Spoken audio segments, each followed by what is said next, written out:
Convicted of a misdemeanor hate crime. Yeah. I didn't even know that was a category, but okay. Loses his right to the Second Amendment. He's no longer covered by the Second Amendment. Yeah. But he's still allowed to vote?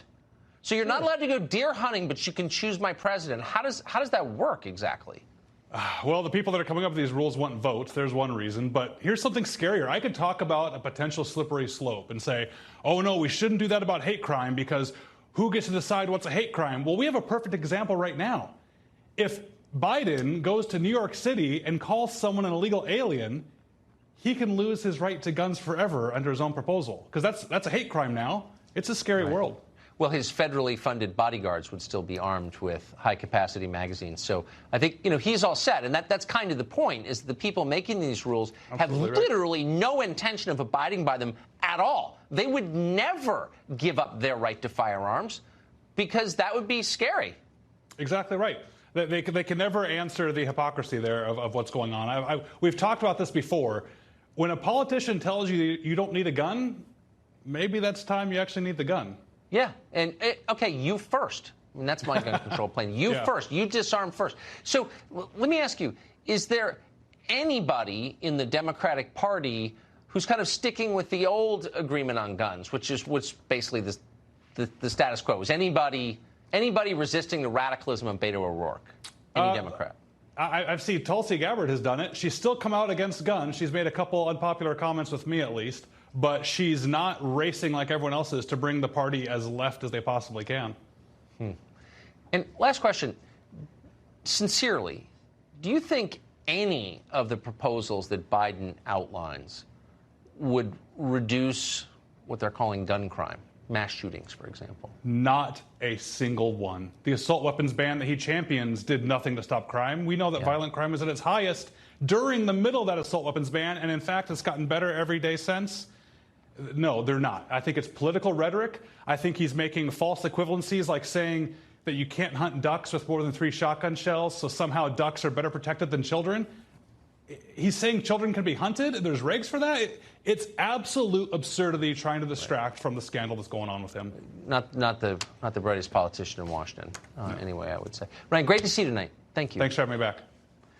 Virginia police officer caught an illegal immigrant breaking the law. So guess who got busted? The cop got busted for enforcing the law against the sainted illegal alien. We're not making that up. We've got details after the break.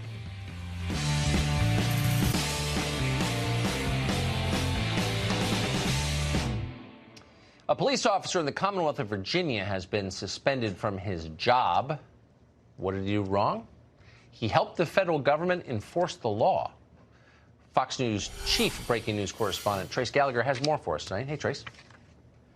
Hey, Tucker. A driver who was involved in an accident did not have a driver's license, so the responding Fairfax police officer followed standard operating procedure and ran him through the DMV database to look for things like criminal behavior. Well, turns out the driver failed to show up for a deportation hearing, and Immigration and Customs Enforcement had issued an immigration warrant. So at this point, the suspect had committed at least 2 violations. The officer verified the warrant, notified the ICE agent listed as the contact, and held the man until the agent arrived. But Fairfax County Police Chief Edwin Ressler said the officer deprived the man of his freedom. Quoting here, "We have trained on this issue a lot. This is the first time we've had a lapse in judgment, and the officer is being punished." In fact, as you said, the officer was suspended. And former acting ICE Director Tom Homan is baffled. Watch him. This world's upside down when those who illegally enter the country in violation of law, who knowingly violate our law, all of a sudden they're the victims, and the ones who enforce law are the bad guys. But since 2007, Fairfax County, Virginia has barred police officers from confirming anyone's immigration status. Those accused of crimes are booked into jails, and then their immigration status is checked, but they still won't cooperate with ICE, so the point is moot. By the way, the driver who was held was released a few hours later with an ankle monitor. Tucker. Remarkable story. Trace Gallagher, thank you for that. Well, increasingly, this is a politically divided country. If you live here, you know that. People don't simply disagree with one another on the basis of politics. They think that people on the other side are evil. Friendships are ending. Family members disowning each other because they have different views. Is there a way out of this? It's bad. Everyone knows it's bad. Well, Jackie Gingrich Cushman has thought a lot about it. She's an author and columnist. She's a new book out titled Our Broken America, Why Both Sides Need to Stop Ranting and Start Listening. Turns out she has also just entered the race in the state of Georgia to replace Johnny Isakson in the U.S. Senate. We recently talked to Jackie Cushman. Here's how it went. What is the answer to where we are now? I think first we have to understand why we're here and what's causing the problem. Yep. And I did a lot of research in this book, and we can talk about that as well. But the solution is really to live in community. So right now, 64% of Democrats and 55% of Republicans have few or no friends in the opposite party. Few or no friends. So there's no interaction of people from opposite sides. So That's really changed. It has changed. In addition to that, both sides have pulled apart from an ideology standpoint, right? So you used to have an overlap in the middle, and now there's almost no overlap. Additionally, when you look at all the maps on election night, it's all red or blue. So that didn't really come into effect until the Bush-Gore recount, when every night we saw the same map over and over again. Before that, the map, we had changed colors between parties. Different networks would use different colors. But the Bush-Gore recount was every night we saw red and blue, right? Same, and so it's a team now. It's not a political party. So I call it the sportification of politics. So there are a lot of things that are going on, but really to solve it, you have to get involved at the local level. You have to work on problems that you care about with anyone from both sides, from both parties, and that's really how you make progress. That's so interesting that you say that. Why on the local level? What do you mean by that? Well, I think you can't change the national narrative at the national level. Yeah. I mean, right? I mean, so, we're in Washington, and quite frankly, and we can talk about the death of news, which I talk about in my book, because there's a lot of death of news. Our viewers are very familiar with that, yes.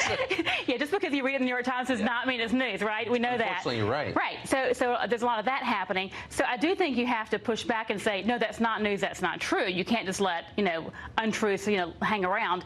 But I do believe that in the local level, you can get to know people. And once you get to know people, you can understand, well, I don't agree with you, but you're not terrible. I think that is such a deep point, and no one says that. So if you're living out your political life on social media, on Twitter or Facebook, for example, I mean, you're debating, Supreme Court nominations. It's all kind of high level and abstract. And you have nothing to do with it. I mean, you're sitting in your bedroom at 3 in the morning, right? And you're texting about whatever. And really, you need to go out. You need to go meet people. You need to make friends from different parties. You need to make a difference in your communities. I mean, our nation was not built by one person controlling the national government. Our nation, the whole construct is God gives the rights to people. People loan them to the government. Government helps the people. The people have to do all the work. And we're not doing the work. We're sitting around, on Twitter yelling about people. It's ridiculous. So the first step is get the hell out of your bedroom. Put down the smartphone. And off Twitter, right? And off Twitter. I mean, unless it's something fun or you're promoting what you're doing, of course. but not ranting and raving. So I think where we are right now, I use the analogy in my book. I have a little dog called Bunny. So Bunny's 20 pounds. And Bunny barks at people. Wait, Bunny's called Bunny, but Bunny is in fact a dog. Bunny's in fact a dog. She's really cute. But she barks at people, and she barks at cars and shadows, right? So shadows. She loves to bark at shadows. And a lot of times I feel that's where we are right now. We're running around bunny barking and not making a difference in the world.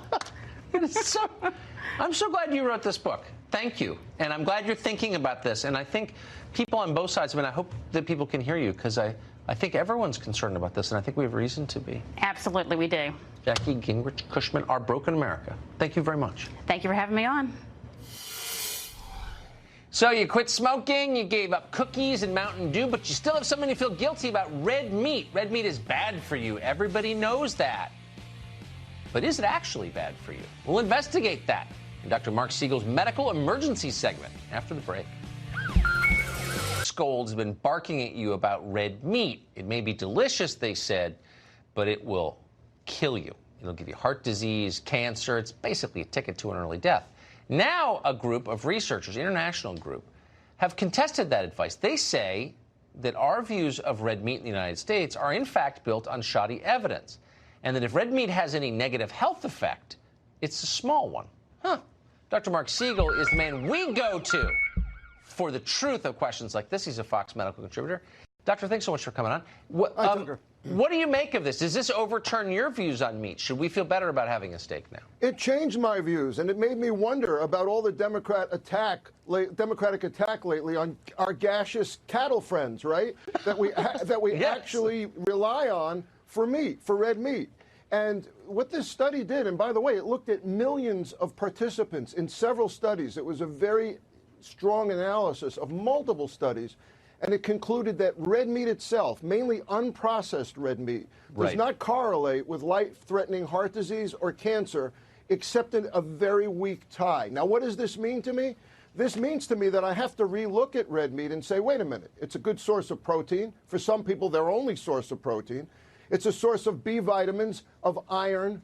It's got a lot of healthy ingredients in it, zinc. So I've got to wonder if we aren't throwing the baby out with the bathwater. I'm thinking, you know, it's more of a lifestyle thing. Maybe we should be eating our steak with a salad or Brussels sprouts. The problem is, Tucker, that too many people eat their steak with French fries and a Coke, and then they have a dessert, and then they don't get off the couch. So if we could get people to exercise and eat more greens and more plants, maybe it's not red meat that's the problem. But it never made sense, and I agree completely. I mean, obviously, potatoes and donuts will get you. I mean, no one kind of disputes that.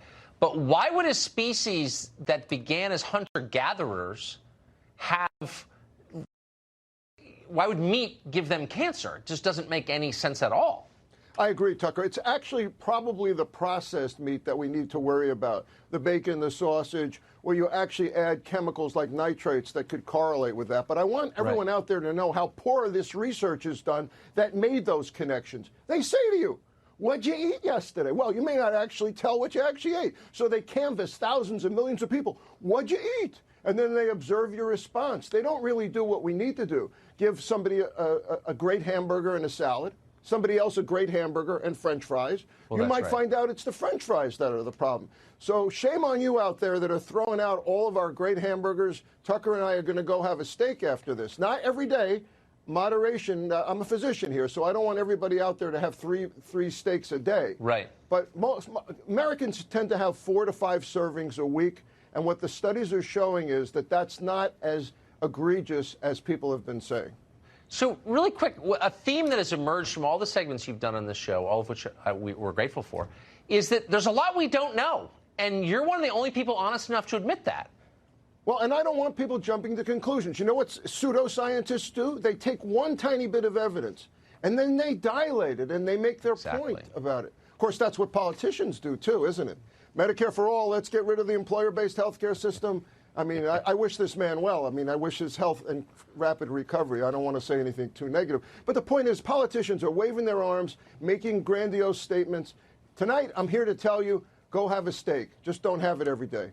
I'm going to do that right now. Dr. Siegel, great to see you tonight. Thank you for that prescription. Thanks, Tucker. That's it for us tonight. We'll be back 8 p.m. tomorrow and every weeknight into the foreseeable future. The show that is and will always be the sworn yet cheerful enemy of lying, pomposity, smugness, and especially groupthink. All of which is in overabundance right now. It's unbelievable. Thanks for joining us. That went by fast. We'll be back tomorrow. Good night from Washington. Guess who's next? Live from New York City. 3 guesses. Okay, Sean Hannity. Here he is. All right, that's one guess. All right, Tucker, great show. Thank you for joining us.